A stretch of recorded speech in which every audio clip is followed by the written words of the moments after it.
Hello everyone. कल जैसे मैंने आपको बोला था कि ये सम करने के लिए हमें एक फॉर्मेट है, उस फॉर्मेट के हिसाब से ही सारे सम्स काउंट करने हैं। कल मैंने आपको जर्नल एंट्रीज करवाई थी, ठीक है। आज वो हम पहले फॉर्मेट देख लेते हैं कि फॉर्मेट किस तरह से आपको पूरा सम्स है वो काउंट करने होंगे। सबसे पहले यहाँ मैंने एक छोटा सा टेबल बनाया है, उसमें मैंने ए बी सी और डी लिखे हैं। ये ए बी सी डी क्या है, हमारे अंडर राइटर्स हैं। 3 भी हो सकते हैं, 4 भी हो सकते हैं, 2 भी हो सकते हैं, जितना सम में बोला जाए उसके हिसाब से हम ये बनाएंगे।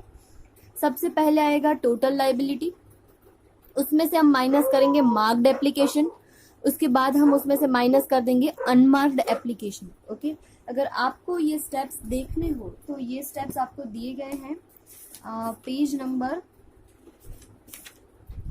इलस्ट्रेशन 4 के पहले पेज नंबर 115 के ऊपर आपको यहाँ स्टेप्स दिए गए हैं। आपको क्या करना है, सबसे पहले सारे अंडर राइटर्स की ग्रॉस लाइबिलिटी डिसाइड करनी, वो मैं आपको सम्स में करके दिखाऊंगी और कैसे डिसाइड करना है। उसके बाद उसमें से पहले हम मार्क्ड एप्लीकेशन माइनस कर देंगे। ओके, हर एक अंडर राइटर की आपको मार्क्ड एप्लीकेशन दी गई होगी। उसके बाद अनमार्क्ड एप्लीकेशन होगी, वो अनमार्क्ड एप्लीकेशन हम माइनस कर देंगे। और लास्ट में अगर कोई भी अंडर राइटर की वैल्यू अगर माइनस में आ रही है तो वो माइनस की वैल्यू हम क्या कर देंगे, बाकी अंडर राइटर्स को डिवाइड कर देंगे, डिस्ट्रीब्यूट कर देंगे। ये आप ज़्यादा सम में देखोगे तो आपको ज़्यादा अच्छे से पता चलेगा। सबसे पहले मार्क्ड एप्लीकेशन और अनमार्क्ड एप्लीकेशन क्या है। मार्क्ड एप्लीकेशन यानी मैंने बहुत सारे अंडर राइटर्स अपने कंपनी में रखे हैं, जैसे 3 से 4 अंडर राइटर्स मैंने रखे हैं। सो 4 अंडर राइटर्स है, वो क्या करेंगे, अपने अपने हिसाब से अपनी अपनी एप्लीकेशंस लेके आएंगे। बाकी के जो लोग होंगे जिनको इन्वेस्टमेंट करना है, वो क्या करेंगे, उनको इंस्पायर करेंगे कि भाई इस कंपनी के एप्लीकेशन है वो परचेज करो, ठीक है। जैसे कोई भी इंश्योरेंस कंपनी के एजेंट करते हैं, वैसे ही ये लोग underwriters as a agent ही काम कर रहे हैं। When one or more underwriters have underwritten the issue up to specified number, the application made though him will bear his stamp। यानी उनको पहले से डिसाइडेड होता है, उनको लाइबिलिटी दी जाती है कि भाई आपको इतनी एप्लीकेशन क्या करनी है। ग्रॉस लाइबिलिटी अभी हमने पढ़ा, वो ग्रॉस लाइबिलिटी बोलते हैं कि आपको ज्यादा से ज्यादा 1000 एप्लीकेशन तो लानी ही है। ओके, सो अंडर राइटर्स क्या करेंगे, जितनी एप्लीकेशन लाएंगे उसके ऊपर अपना स्टैंप लगा देंगे ताकि वो एप्लीकेशन में क्या हो, कंफ्यूजन क्रिएट ना हो। ओके, जो अंडर राइटर अपनी एप्लीकेशन लाएगा उसको हम बोलेंगे मार्क्ड एप्लीकेशन, उसके ऊपर स्टैंप लगा होगा। Okay, now with the name, उसके नेम का जो स्टैंप है वो लगा होगा, उसको हम बोलेंगे मार्क्ड एप्लीकेशन। और बाकी विदाउट अंडर राइटर्स, एजेंट के जो बिना बाकी सारी जो एप्लीकेशंस आती है पब्लिक की ओर से, उसको हम बोलते हैं अनमार्क्ड एप्लीकेशन। आपको सब में क्लियरली लिखा ही होगा कौन सी मार्क्ड एप्लीकेशन है और कौन सी अनमार्क्ड एप्लीकेशन है। ओके, तो ये आपको टेबल याद रखना होगा। पहले आप लाइबिलिटी डिसाइड कर लोगे, उसमें से मार्क्ड एप्लीकेशन, जो भी अंडर राइटर की जितनी लाइबिलिटी वो जितनी एप्लीकेशन वो लेके आया होगा वो हम उसमें से माइनस कर देंगे। उसके बाद अनमार्क्ड एप्लीकेशन जो बाकी की हमें पब्लिक में से मिली होगी वो हम माइनस कर देंगे। और फोर्थ स्टेप होगा, अगर कोई अंडर राइटर की यहाँ वैल्यू माइनस में आती है तो वो माइनस की वैल्यू हम क्या कर देंगे, बाकी जो अंडर राइटर्स होंगे उसको डिस्ट्रीब्यूट कर देंगे। ओके, तो ये आपको स्टेप्स लिख लेने हैं अपने बुक में स्टार्टिंग में और याद भी रखने हैं। अभी जो हम सारे सम्स कर रहे हैं उसमें हम क्या कर रहे हैं, जितनी भी जो भी कंपनी है वो एप्लीकेशन पब्लिक को दे रही है, वो क्या कर रहे हैं, हम फुल्ली अंडर रिटर्न कर रहे हैं। ओके, उसके बाद के जो सम्स आएंगे उसमें क्या होगा, पार्शियल अंडर रिटर्न होगा। तो वो मैं आपको बाद में बताऊंगी कैसे करना है। आपको बस याद रखना है फुल्ली अंडर रिटर्न और पार्शियली अंडर रिटर्न आएगा, तब आपको वहाँ स्टेप्स में थोड़े अलग होंगे, तो तब हम देखेंगे। अभी जो सारे सम्स हम कर रहे हैं वो क्या कर रहे हैं, फुल्ली अंडर रिटर्न वाले जो सम्स है वही कर रहे हैं। आज मैं आपको एक सम करवा रही हूँ, सम नंबर 26। ओके, जलाराम लिमिटेड, देख लेना किसी की बुक में आगे पीछे कोई सम हो तो। Authorised capital of Jalaram limited was 12,50,000 equity shares, यानी उन्होंने अपनी लाइफ के दौरान वो 12,50,000 इक्विटी शेयर्स बाहर इश्यू कर सकते हैं।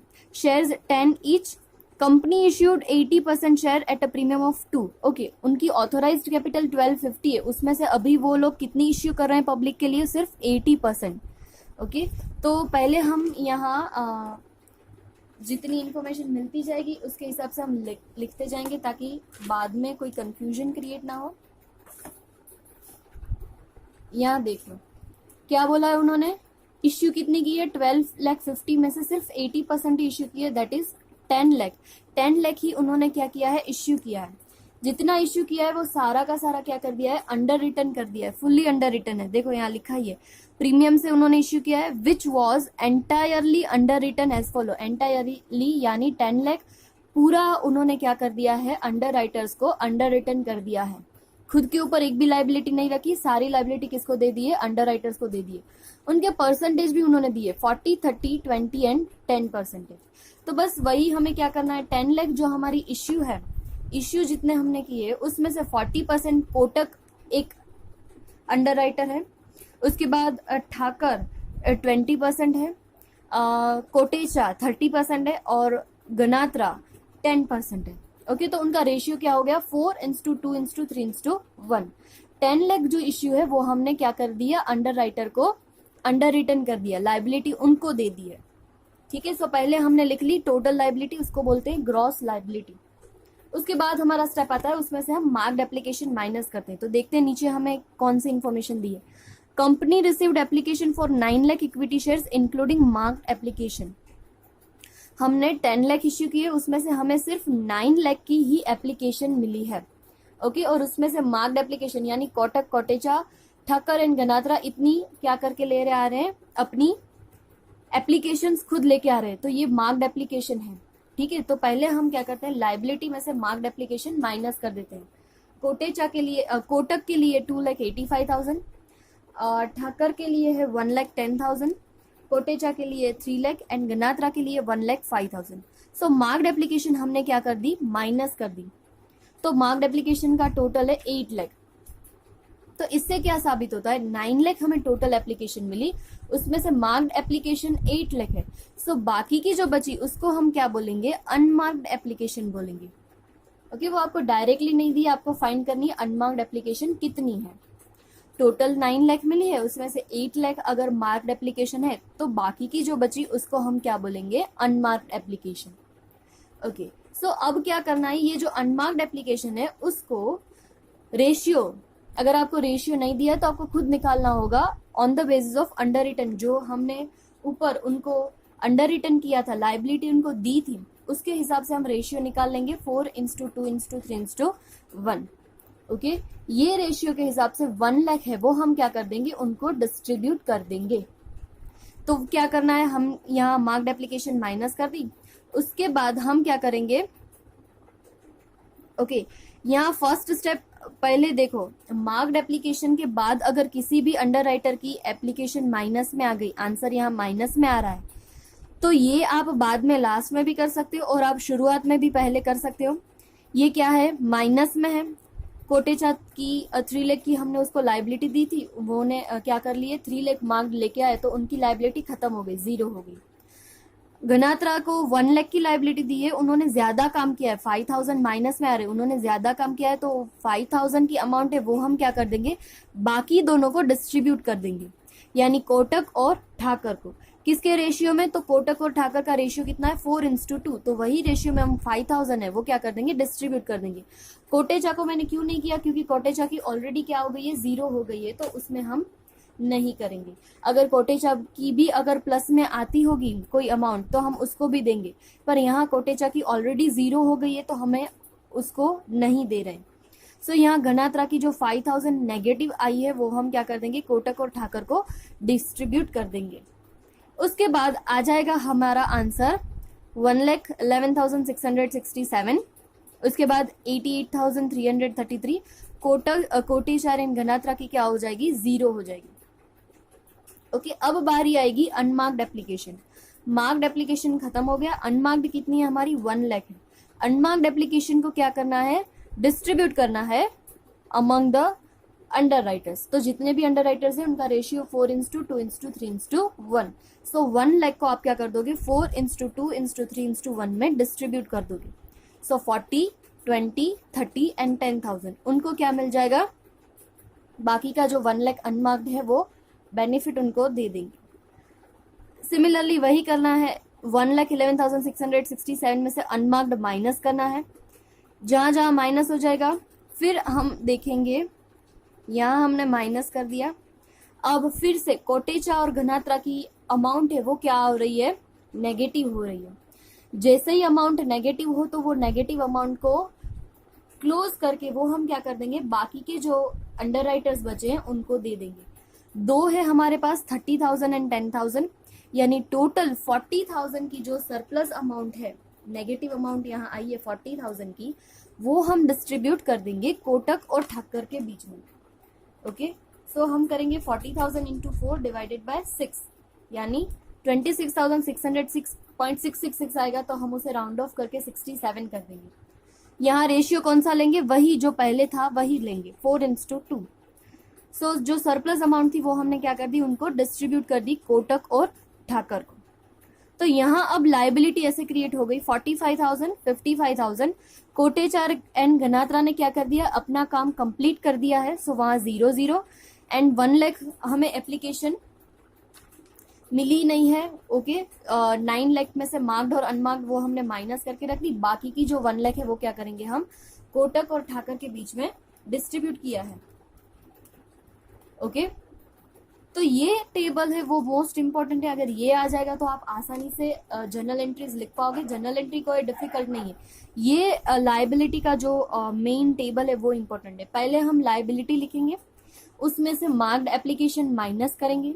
मार्क्ड एप्लीकेशन माइनस करने के बाद अगर कोई भी अंडर राइटर नेगेटिव बैलेंस आती है तो वो नेगेटिव बैलेंस बाकी के जो पॉजिटिव अंडर राइटर्स है उसको डिस्ट्रीब्यूट कर देंगे, क्योंकि ये नेगेटिव कब आएगी, जब अंडर राइटर अपना अच्छा काम कर रहा है। उनको लाइबिलिटी 1 लाख की थी, उसमें से उन्होंने काम कितना किया, 1,05,000, यानी ज्यादा काम किया है। ठीक है, तो वो जो नेगेटिव है वो बाकी दूसरों को दे देंगे। उसके बाद अगर सरप्लस वाला खत्म हो जाए, उसके बाद हम अनमार्क्ड एप्लीकेशन जो हमने यहाँ फाइंड की थी वो हम उसको रेशियो में डिस्ट्रीब्यूट कर देंगे, और फिर से देखेंगे अगर कोई भी अमाउंट माइनस में आ रही है तो वो माइनस की अमाउंट हम क्या कर देंगे, बाकी के अंडर राइटर्स को डिस्ट्रीब्यूट कर देंगे। ठीक है, क्लियर है। अब देखते हैं इसके जर्नल एंट्रीज। सबसे पहली जर्नल एंट्री क्या होती है, सारी एप्लीकेशन हमें जो मिलती है वो होती है। सो बैंक अकाउंट डेबिट होगा, कितनी मिलेगी हमें, 9 लाख एप्लीकेशन मिल रही है, और उन्होंने बोला है 2% प्रीमियम भी है, 2%। तो 9 लाख इंटू हम कर देंगे 12। यहाँ जैसे हमने जर्नल एंट्रीज करी है वैसे ही करना है। ओके, कितनी एप्लीकेशन के लिए हमें अमाउंट मिल रही है, सो 9 लाख हमें एप्लीकेशन मिली है, इंटू 12, क्योंकि 10 रुपीज हमारी प्राइस है और 2 रुपीज क्या है, प्रीमियम है। सो 12, 9 लाख इंटू 12 आंसर आ जाएगा 1,08,00,000 होगा, और वो हम ट्रांसफर करेंगे इक्विटी शेयर कैपिटल में। उसके बाद दूसरी एंट्री हमारी क्या होती है, इक्विटी शेयर कैपिटल का जो अकाउंट हमने क्रिएट किया था वो हम बंद करके कहाँ लेके जाएंगे, शेयर कैपिटल में, और यहाँ प्रीमियम है तो प्रीमियम में भी लेके जाएंगे। सो यहाँ आंसर हो जाएगा equity share capital application account हम डेबिट कर देंगे, यहाँ हमने क्रिएट किया था वो डेबिट कर देंगे, और उसको लेके जाएंगे हम इक्विटी शेयर कैपिटल और सिक्योरिटी प्रीमियम में।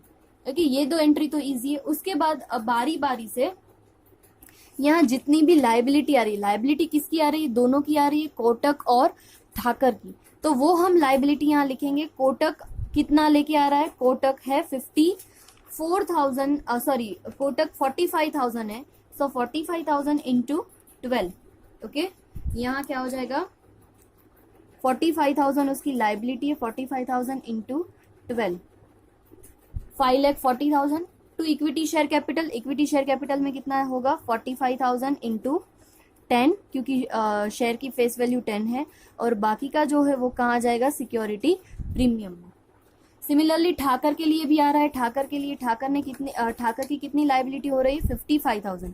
सो यहाँ हम करेंगे 55,000 इंटू 12, ठाकर अकाउंट, क्योंकि इतनी लाइबिलिटी ठाकर की है, वो ठाकर लेगा। ठीक है, इक्विटी शेयर कैपिटल में कितना हो जाएगा 55,000 इंटू 10 और बाकी का है 55,000 इंटू 2 जो होगा सिक्योरिटी प्रीमियम में।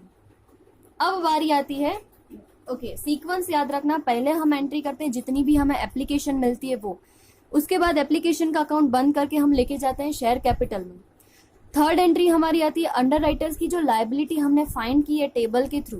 ओके, इसको हम बोलते हैं लाइबिलिटी टेबल भी बोल सकते हैं। जो लाइबिलिटी थ्रू हमने फाइंड किया है उसके हिसाब से जो अंडर राइटर की लाइबिलिटी आएगी उससे हम डेबिट करेंगे और बाकी की शेयर कैपिटल में लेके जाएंगे। अब बारी आती है हमारे कमीशन की। सो commission is our expense, so under writing commission account हमने क्या कर दिया है, डेबिट कर दिया है। और बाकी के जो सारे अंडर राइटर्स है उसको हमें बोला है 5% कमीशन देना है ऑन फेस वैल्यू। उन्होंने लिखा है किसके ऊपर देना है, हमें उनको फेस वैल्यू के ऊपर देना है। सो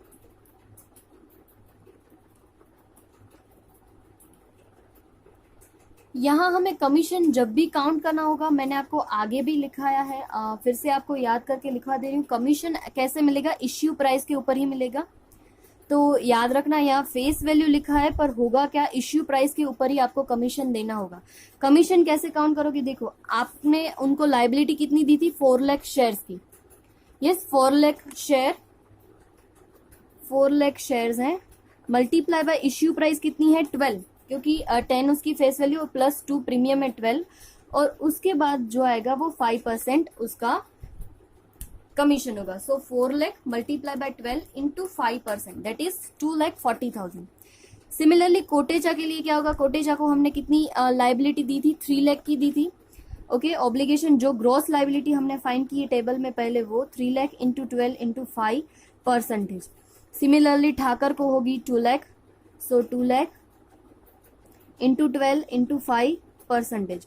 और लास्ट में घनात्रा की है 1 lakh, so 1 lakh into 12 into 5%। Okay, ऐसे कमीशन फाइंड करना होगा, अंडर राइटिंग कमीशन, और फिर टोटल करके डेबिट कर देंगे और कोटक, कोटेचा, ठाकर और गणंत्रा को हम क्या कर देंगे, कमीशन दे देंगे। कमीशन फेस वैल्यू लिखा है पर ऑलवेज काउंट कैसे होगा, इश्यू प्राइस के ऊपर ही आपको काउंट करना है। ओके, सो यहाँ हमने कमीशन फाइंड कर लिया। अब जो इम्पोर्टेंट काम है वो अब करना है। देखो यहाँ कोटक डेबिट हुआ है और यहाँ कोटक क्रेडिट हुआ है। अब क्या करना है, हम अंडर राइटर्स के अकाउंट से वो क्लोज करने हैं। तो पहले देखो कोटक 540 से डेबिट हुआ है और 240 से क्रेडिट हुआ है, दैट मीन्स 540 माइनस 240 3 लाख है, वो हमें क्या करनी है, कोटक के पास से अमाउंट लेनी है। क्यों, क्योंकि कोटक का अमाउंट क्या होगा 3 लाख से डेबिट होगा, 3 लाख से ज्यादा डेबिट हो रहा है। यहाँ देखो 540 और यहाँ 240 है, इसका डिफरेंस निकालोगे तो 3 लाख क्या बचेगा, डेबिट बचेगा। सो डेबिट है वो क्या करेगा, कोटक हमें इतने पैसे देगा। तो यहाँ होगा बैंक अकाउंट डेबिट ₹8,40,000, तो कोटक और ठक्कर की दोनों की साथ में है। यहाँ क्या किया है 540 डेबिट है और 240 क्रेडिट है। सो इनका डिफरेंस मैंने आपको कल भी समझाया था, आज फिर से वही आ रहा है। सो डिफरेंस है वो क्या करेंगे, हम फाइंड करेंगे और देखेंगे कोटक का अकाउंट क्या हो रहा है, ज्यादा से डेबिट हो रहा है, तो उसको बंद करने के लिए कोटक का अकाउंट हमने क्रेडिट कर लिया। ठीक है, वैसे ही सिमिलरली ठाकर के लिए करना है। ठाकर का डेबिट है 6,60,000 और क्रेडिट हुआ है 1,80,000। सो 660 माइनस 180 आंसर आएगा 540। ओके, सो 540 भी क्या हो रहा है, ठाकर का डेबिट ज्यादा है, डेबिट ज्यादा है, उस अकाउंट को बंद करने के लिए हम उसे क्या कर रहे हैं, क्रेडिट कर रहे हैं।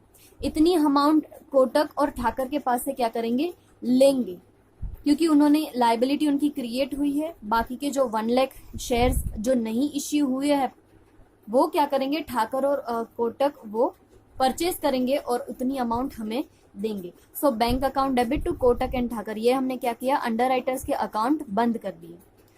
दूसरे जो अंडर राइटर्स है वो डेबिट नहीं है, सिर्फ क्रेडिट ही है। यस, कौन कौन से, कोटेचा एंड घनात्रा। कोटेचा एंड घनात्रा के अकाउंट से ओनली क्रेडिट है, डेबिट नहीं है। सो क्रेडिट है तो वो अकाउंट क्लोज करने के लिए उसे हम क्या करेंगे, डेबिट कर देंगे। कोटेचा और गनात्रा के अकाउंट जो हो वो क्रेडिट है वो हम डेबिट कर देंगे, और टू बैंक अकाउंट यानी इतनी अमाउंट हम कोटेचा और गनात्रा को देंगे। ठीक है, कोटक और ठाकर के पास से इतनी अमाउंट लेंगे और कोटेचा और गनात्रा को इतनी अमाउंट हम क्या करेंगे, as a underwriting commission उनको पेमेंट करेंगे। So Kotecha account debit to Ganatra account to bank account. Okay, ये लास्ट में जो 2 एंट्री है अंडर राइटर्स के अकाउंट्स बंद करने की, वो इंपॉर्टेंट है, याद रखना, वहां मिस्टेक ना हो। ठीक है, आज यही छोटा सम हम रखते हैं। ओके, और आपको होमवर्क में ट्राई करने हैं illustration number 4, sum number 3, 4 and latest 3। Latest 3 का नाम है नीति। यही इसी टाइप के सम से इसमें अंडर राइटर्स हैं। जो हमने इश्यू किया है वो फुल्ली क्या कर रहे हैं, हम अंडर रिटर्न कर रहे हैं, और अंडर रिटर्न के हिसाब से हमें क्या करना है, उनकी पहले लाइबिलिटी फाइंड करनी है, और लाइबिलिटी के बाद हम क्या करेंगे, उसमें से अंडर राइटर्स को कमीशन प्रोवाइड करेंगे। ठीक है, सो ये आपको करना है। और सबसे पहले ये जो हमने लिखा है टेबल लिख लेना, और कमीशन के लिए भी याद रखना, commission is calculated on the total liability. जो हमने पहले ग्रॉस लाइबिलिटी यहाँ डिसाइड करते हैं वो total liability multiply by issue price always होती है। ओके, तो इश्यू प्राइस के ऊपर हम उनको कमीशन का परसेंटेज जितने होंगे वो देंगे। सो आज यही शॉर्ट सम है, पर आपको अच्छे से पहले याद रख लेना है, बाद में हम स्टेप बाय स्टेप क्या करते जाएंगे, आगे बढ़ते जाएंगे। तो ये बेसिक सम है जो आपको ट्राई करने हैं। Okay, thank you.